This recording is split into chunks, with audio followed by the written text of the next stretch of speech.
Olá, meus amigos, sejam novamente muito bem recebidos aqui no Reavaliando. Wesley, seu apresentador.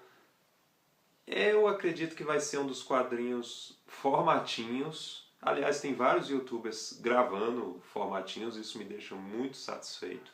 Quem gosta, ótimo, quem não gosta, vamos respeitar aí também. Vamos falar aqui de Super Powers 4. Isso, vou colocar aqui para que possa ficar maior para vocês. Só um instante, agora sim. Super Powers 4 do Batman. Aqui é uma história lançada lá em fevereiro de 1987, nos créditos originais da revista do Batman, uma revista de 82 para 83. Ela contém uma história aqui do Batman contra o vilão Hugo Stranger. Para quem não conhece, o Hugo Stranger é um vilão criado lá nos anos 40, junto com o Coringa, o Duas Caras, o Charada, o Pinguim, mas parece que ele nunca fica lá no patamar. Volta e meia a DC tenta resgatá-lo, e é uma pena, pois ele é um vilão super bacana, ele é um cientista, um professor. Eu considero ele muito bacana. Mas o que acontece aqui nessa revista? É uma história pré-crise. A DC nem sonhava em fazer a crise só vai surgir em 85. Aqui no Brasil a crise chega mais tarde para a gente, sempre chegava atrasado. Aí o que acontece? Aqui o Rupert Thorne ele está tendo, como eu vou dizer, ele está sendo perseguido por um fantasma. Esse fantasma é o Hugo Stranger. O Hugo Stranger meio que foi morto lá na revista dos Super Amigos, é uma revista de linha que tinha aqui no Brasil. E ele começa a ser assombrado por esse fantasma do Dr. Hugo Stranger. E o Hugo Stranger, ele trabalhava muito com a psique dos seus arqui-inimigos. E o Rupert Thorne, que é um gangster, estilo Poderoso Chefão, ele era um vilão muito popular nas revistas do Batman. Ele foi muito abordado no desenho do Batman, novo Batman do Bruce W. Timm. Ele quase foi o vilão do filme do Batman de 1980. Em 1980 a Warner tentou fazer um filme do Batman. A Warner não, a Universal. O roteiro e os direitos foram para a Universal. Ela tentou adaptar. Tem até alguns storyboards do Marshall Rogers. Mas como a Universal tinha feito aquele desastre do Flash Gordon, do Dino de Laurentiis, a Warner pegou de novo os direitos e não quis arriscar esse filme com a Universal. Porque a Universal fez aquela vergonha do Flash Gordon. Mas enfim, mas é um filme divertido. Tá bem fiel, mas ficou toscão. Mas enfim, voltando aqui ao Batman. Aí o Rupert Thorne ele fica muito aterrorizado. Ele vai pedir ajuda para o Dr. 13. Dr. 13, para quem não conhece, é um personagem lá do Batman, antigo, da DC Comics. Ele é tipo um caça-fantasmas. Antes de vir o caça-fantasmas do Ivan Reitman, já tinha esses caça-fantasmas, que aliás é profissão. Tem muito charlatão? Tem, mas tem paranormais que levam isso muito a sério, tem faculdades que levam muito a sério. Tem aquele filme Invocação do Mal, que é um caso sério, um caso verídico. Aqueles dois, o casal ali, eles levam aquele negócio a sério, mas enfim, aqui no Rupert Thorne. E é uma época que está tendo muita conspiração em Gotham City, ó. Olha que novidade. O comissário Gordon ele sai do cargo, o prefeito, o novo comissário, o governador, tudo é comprado pelo Rupert Thorne. Só que ele está sendo aterrorizado. Aí fica aquele clima de pesadelo. Aqui. O Bruce Wayne, ele meio que... ele não sabe se está sonhando, se é pesadelo, ele não sabe o que está acontecendo.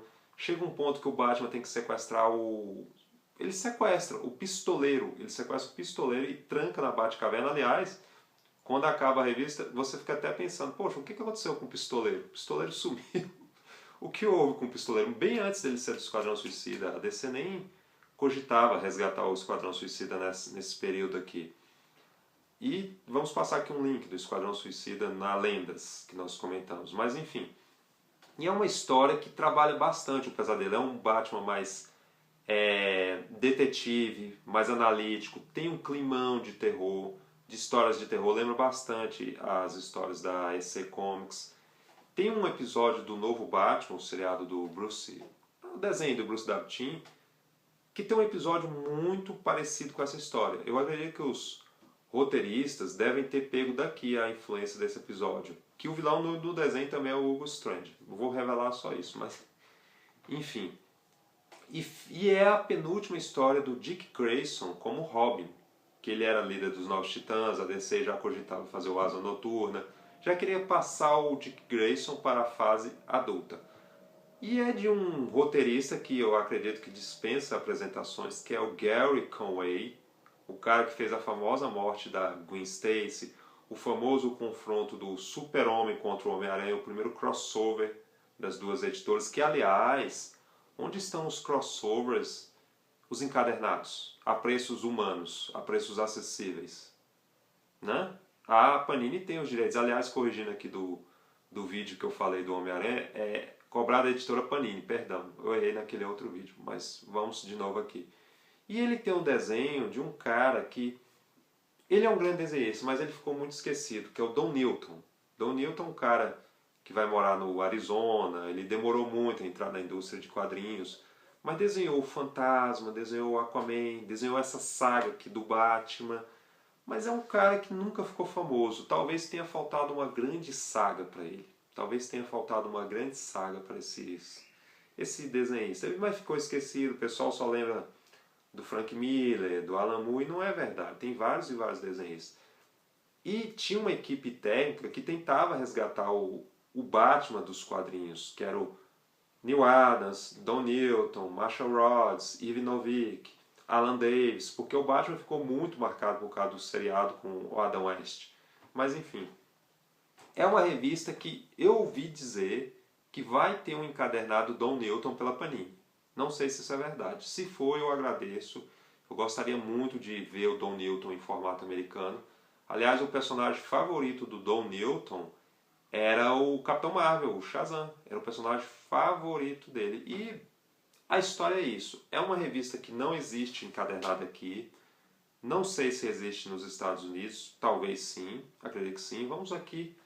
Ela, a primeira parte é Terror da Mente, Revelação...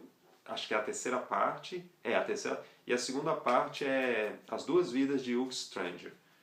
Vamos lá. E é um Batman, como eu falei com um amigo meu um dia desses, é um Batman mais detetive, mais analítico. É o contrário do Batman de hoje em dia. O Batman de hoje em dia parece um soldado, um cachorro louco.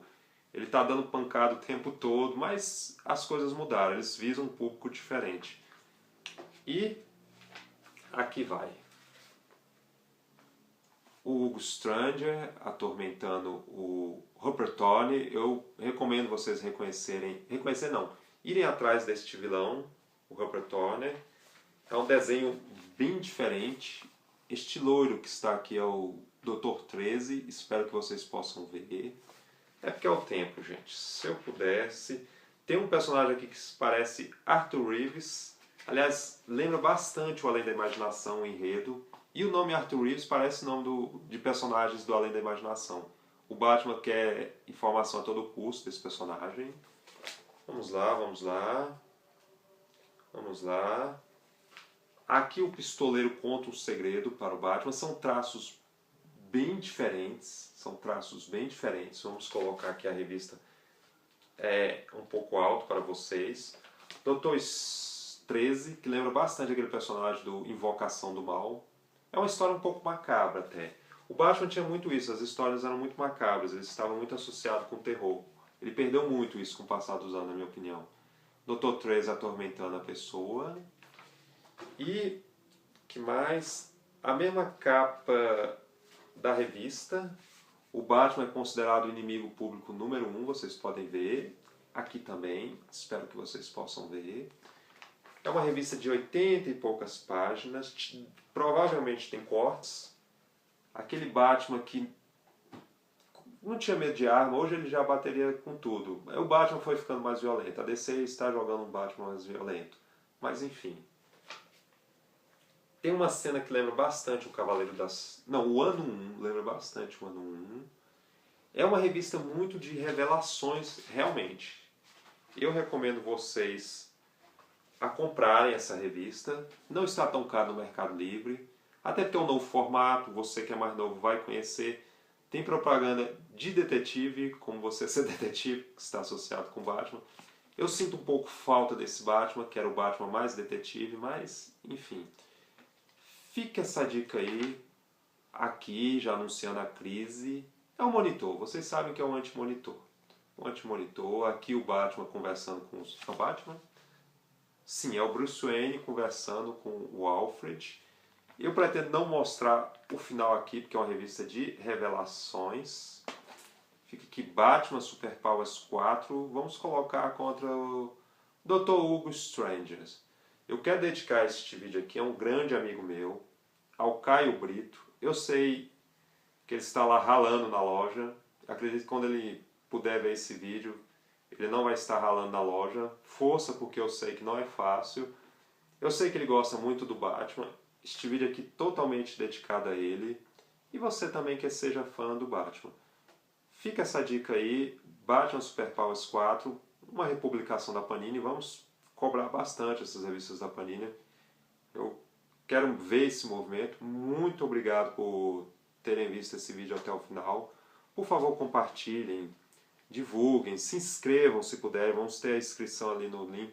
Aquela mensagenzinha você recebe naquele sinozinho. Aquele sinozinho quando fica vermelho é você receber uma mensagem, talvez você não saiba. Tem gente que não sabe. Muito, muito obrigado. E até o próximo Reavaliando, amigos e amigas.